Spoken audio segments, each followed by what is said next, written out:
제15장 조건 없이 행복하기. 가장 높은 영성의 길은 삶 그 자체이다. 나날의 삶을 어떻게 살아가야 할지만 안다면 모든 것이 해탈의 경험이 될 것이다. 하지만 무엇보다 혼란 속을 헤매지 않으려면 올바른 방법으로 삶을 접근해야 한다. 먼저 이 삶에서 선택할 수 있는 것은 단 한 가지밖에 없다는 것을 알아야 한다. 그것은 경력이나 배우자나 신을 찾을지 말지에 관한 것이 아니다. 사람들은 온갖 잡다한 선택으로서 자신에게 스스로 짐을 지운다. 하지만 결국은 그것을 내려놓고 가장 밑바닥의 근본적이고 유일한 선택을 감행할 수 있다. 그것은 다름 아니라 당신은 행복하기를 원하는가, 원하지 않는가이다. 간단하다. 하지만 이 결정을 내리고 나면 인생길이 너무나 분명해진다. 대부분의 사람들은 이 결정을 내릴 엄두를 내지 못한다. 왜냐하면 그것은 자신이 선택할 수 있는 문제가 아니라고 생각하기 때문이다. 어떤 사람은 이렇게 말할 것이다. 글쎄, 그야 물론 행복하기를 원하죠. 하지만 마누라가 집을 나가버렸는걸요. 달리 말해서 마누라가 집을 나가지 않았다면 행복하기를 원했으리라는 뜻이다. 하지만 질문은 그게 아니다. 질문은 아주 단순히 당신은 행복하기를 원하는가, 원하지 않는가이다. 이렇게 단순하게 놓고 생각해 보면 그것은 정말 당신이 선택할 수 있는 문제임을 깨달을 것이다. 마음속 뿌리 깊은 기호가 끼어들지만 않는다면 말이다. 당신이 낯선 곳에서 길을 잃고 헤매느라 며칠 동안 아무것도 못 먹었다고 하자. 그러다 마침내 길을 찾았다.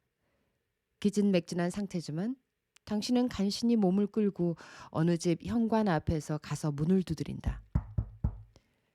주인이 문을 열고 당신을 발견하고는 말한다. 맙소사, 이런 일이 있나? 배고프지 않아요? 뭘 먹고 싶어요? 사실 당신은 무엇을 먹든지 상관없다. 그런 거 생각하기도 귀찮다. 당신은 그저 이렇게 내뱉는다. 음식. 이 절실한 한마디는 마음속의 모든 기호를 떠나 있다. 행복에 관한 질문도 마찬가지다. 질문은 단순히 당신은 행복하기를 원하는가? 이니 그 대답이 진정으로 그렇다라면 거기에 조건을 달지 말라.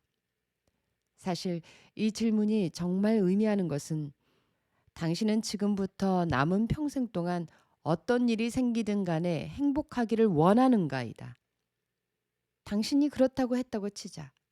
그런데 아내가 집을 나가거나 남편이 죽거나 주가가 폭락하거나 자동차가 밤중에 고속도로에서 고장날지도 모른다. 이런 사건은 지금부터 당신의 삶이 끝날 때까지 언제든지 일어날 수 있다. 하지만 영적인 길을 가고자 한다면 이 단순한 질문에 그렇다고 대답할 때 진심으로 말해야 한다. 거기에는 만일이나 그리고나 하지만은 있을 수 없다. 이것은 행복이라는 것이 당신이 선택할 수 있는 문제냐 아니냐 하는 질문이 아니다. 그야 물론 당신의 선택에 달린 문제다. 진짜 문제는 당신이 행복하기를 원한다고 말할 때 진심으로 말하지 않는다는 데 있다. 당신은 거기에 조건을 달고 싶어 한다. 이런 일 혹은 저런 일만 일어나지 않는다면 행복하기를 원한다고 말하고 싶어 한다. 이 때문에 행복이 당신의 손에 달려있지 않은 것처럼 보이는 것이다. 그러면 당신이 만들어내는 모든 조건이 당신의 행복을 제약할 것이다. 이를 당신이 원하는 대로 풀려가게 할 힘을 가지지 못할 것이다. 조건 없는 대답을 해야 한다. 지금부터 평생을 행복하게 살기로 마음먹는다면 당신은 행복하기만 할 뿐 아니라 깨달음을 얻을 것이다. 조건 없는 행복은 가장 수준 높은 기술이다. 산스크리트어를 배우거나 경전을 읽을 필요는 없다. 출가 수행을 할 필요도 없다. 다만 행복하기를 선택한다고 말할 때 진정으로 말할 수 있어야 한다.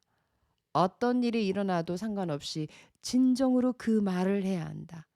이것은 실로 영적인 길이다. 그리고 가장 직접적이고 확실한 깨달음의 길이다.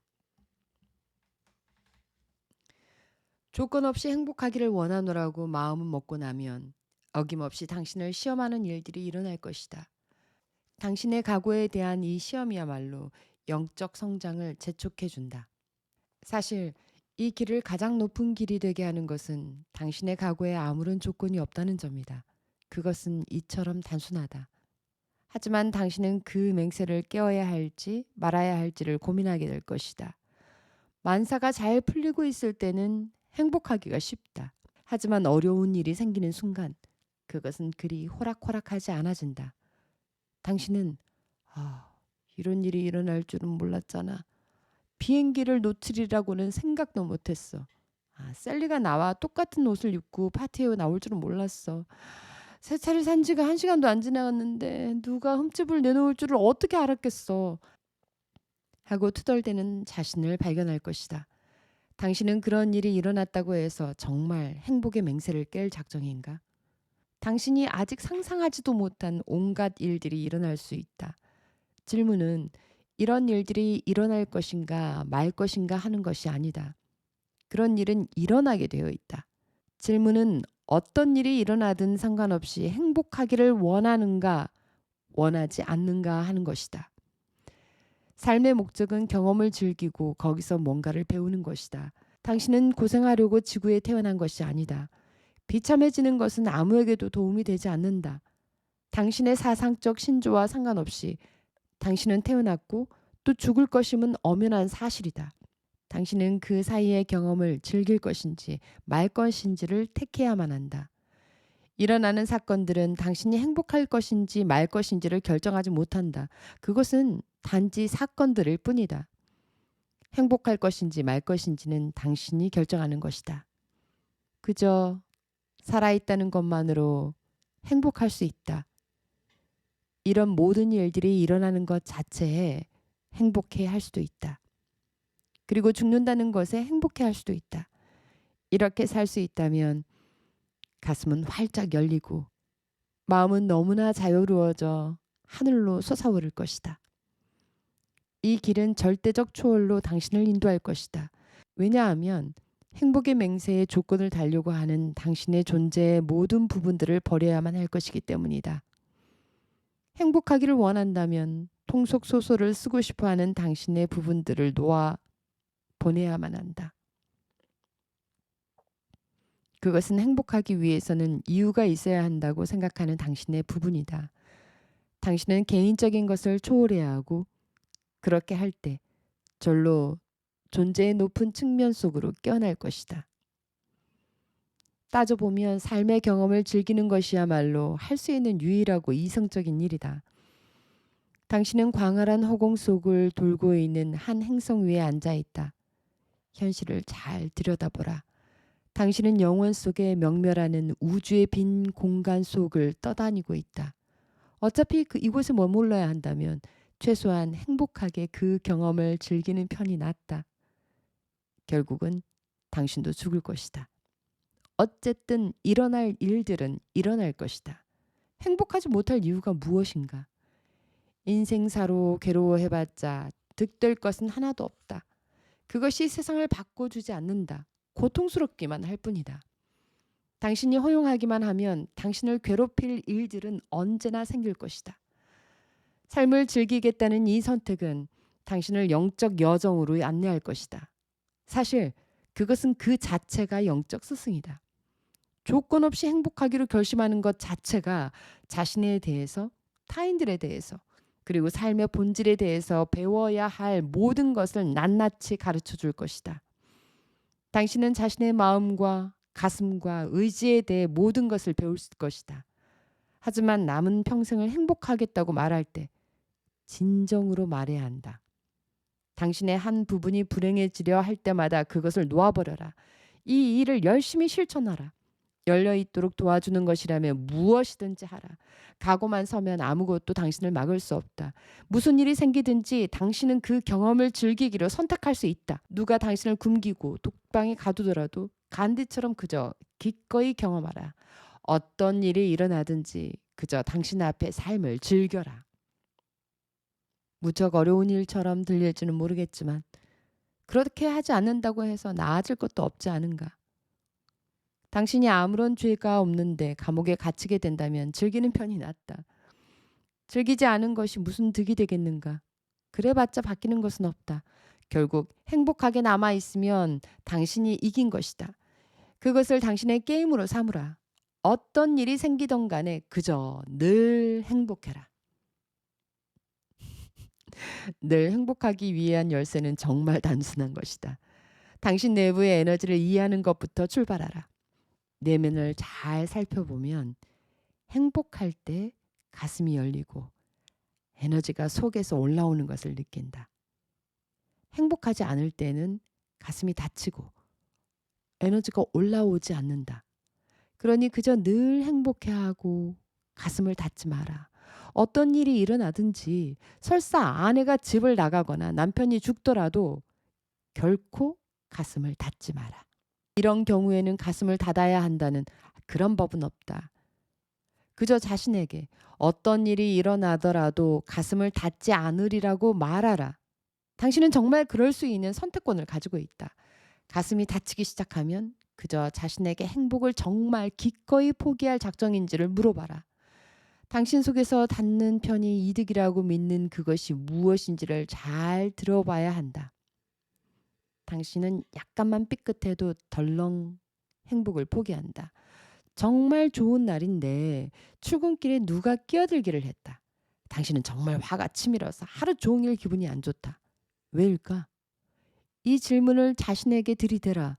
그리고 하루를 망치도록 내버려 두는 것이 무슨 득이 되겠는가? 아무런 이득도 없다. 누군가가 끼어든 것이다. 그저 지나보내고 계속 가슴을 열어놓으라. 진정으로 원하기만 한다면 당신은 할 수 있다. 이 조건 없는 행복의 길을 택하면 당신은 요가의 모든 다양한 단계들을 거치게 될 것이다. 당신은 항상 중심에서 일념으로 의식이 깨어있는 상태를 유지해야 한다. 삶을 전적으로 수용하는 열린 상태로 살고자 하는 일념을 유지해야 한다. 당신이 이것을 할 수 없다고 하는 사람은 아무도 없다. 가슴을 열고 살라는 것은 위대한 성자들과 스승들이 줄곧 해온 가르침이다. 그들은 신은 기쁨이고 황홀경이며 사랑이라고 가르쳤다. 가슴을 늘 열고 있으면 존재를 들어 올려주는 에너지의 물결이 가슴을 가득 채울 것이다. 영적 수행은 그 자체가 목적이 아니다. 항상 열려 있을 정도로 가슴이 깊어지면 수행이 열매를 맺는다. 항상 열려 있기를 터득하면 엄청난 일들이 벌어질 것이다. 그저 닫지 않기만을 터득하라. 열쇠는 마음을 부단히 훈련시켜서 이번만은 닫는 것이 좋겠다는 생각에 속아 넘어가지 않도록 하는 것이다. 만일 넘어진다면 다시 일어나라. 넘어지는 순간, 마음이 찌꺼림을 시작하는 순간, 가슴이 닫히고 당신을 방어하기 시작하는 순간 다시 일어나라. 그저 자신을 일으키고 어떤 일이 일어나도 가슴을 닫기를 원하지 않노라고 마음속으로 다짐하라. 당신이 원하는 것은 오로지 평화와 삶의 은미임을 확인하고 다짐하라. 다른 사람들의 행동이 당신의 행복을 좌우하기를 당신은 원치 않는다. 당신의 행복이 당신 자신의 행동에 좌우되는 것도 원치 않는다. 행복을 조건적인 것으로 만들기 시작하면 문제가 따라온다.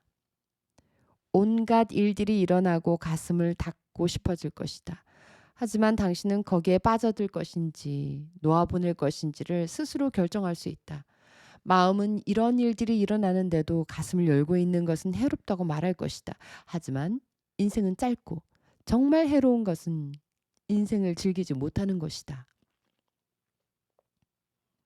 당신이 상기하기가 어려워질 때는 명상을 하라. 명상은 의식의 중심을 확고하게 잡아서 가슴이 닫히지 않도록 늘 깨어서 지키게 해준다.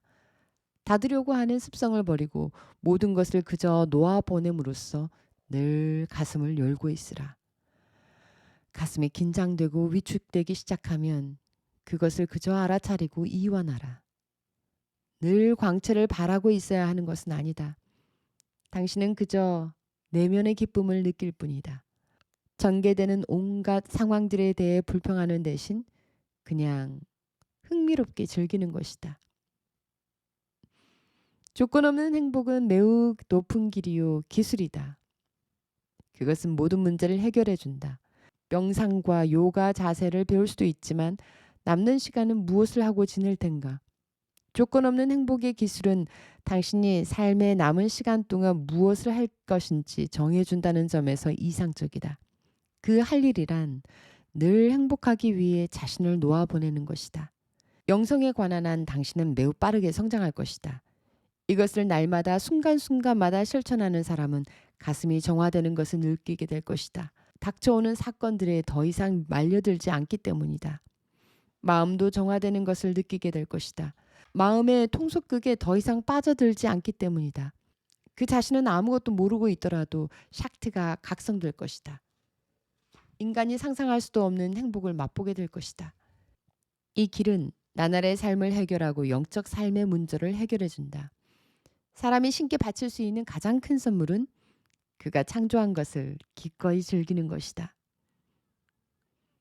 당신은 신이 행복한 사람들 곁에 있는 것을 흐뭇해하리라고 생각하는가? 아니면 비참한 사람들 곁에 있기를 흐뭇해하리라고 생각하는가? 그것을 알기는 어렵지 않다. 당신이 신이라고 상상하고 생각해보라. 당신은 스스로 경험하고 즐기기 위해 하늘과 땅을 창조했다. 그리고 이제 인간들이 어떻게 지내는지 살펴보려고 내려가고 있다. 맨 처음 만난 인간에게 신이 묻는다. 잘 지내는가? 그는 이렇게 대꾸한다.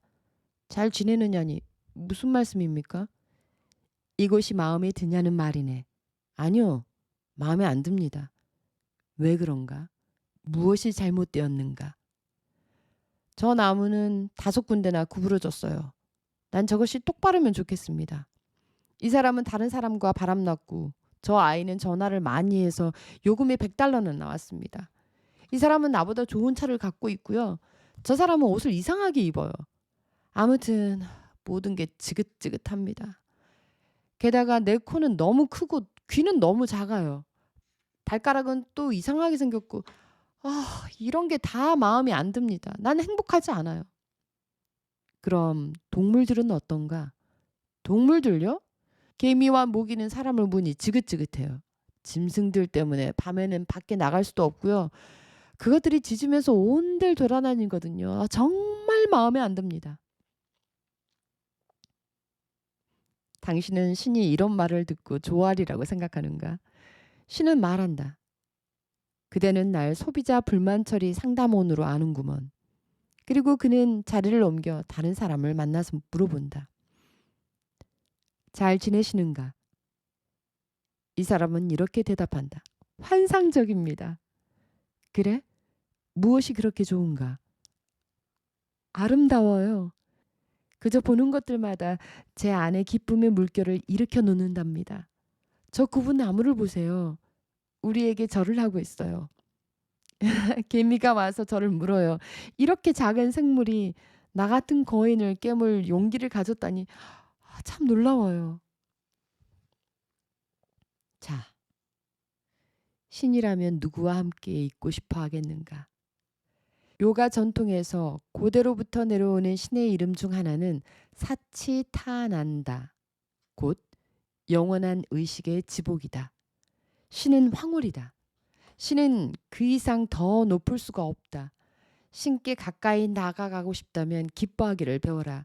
어떤 일이 일어나더라도 스스로 행복하고 중심에 남아 있다면 당신은 신을 발견할 것이다. 이것이 놀라운 부분이다. 당신은 물론 행복을 발견할 것이다. 하지만 그것은 당신이 정말 발견하게 된 것에 비하면 아무것도 아니다. 불의 시험을 통과하여 그 어떤 일이 일어나도 그냥 놓아보낼 수 있음을 완전히 확신하게 되면 인간적인 마음과 가슴의 베일이 떨어져 나간다. 당신은 당신을 초월한 것과 맞대면하게 된다. 왜냐하면 당신은 더 이상 당신에게 필요하지 않기 때문이다. 일시적이고 유한한 것을 가지고 실컷 놀고 나면 영원하고 무한한 것에 눈을 뜨게 된다. 그러면 행복이라는 말은 당신의 경지를 묘사할 수 없게 된다. 거기서 황홀경, 지복, 해탈, 열반, 대자유 등의 말이 등장한다. 환희가 엄습해와 당신의 잔이 넘친다. 그것은 아름다운 길이다. 행복하라.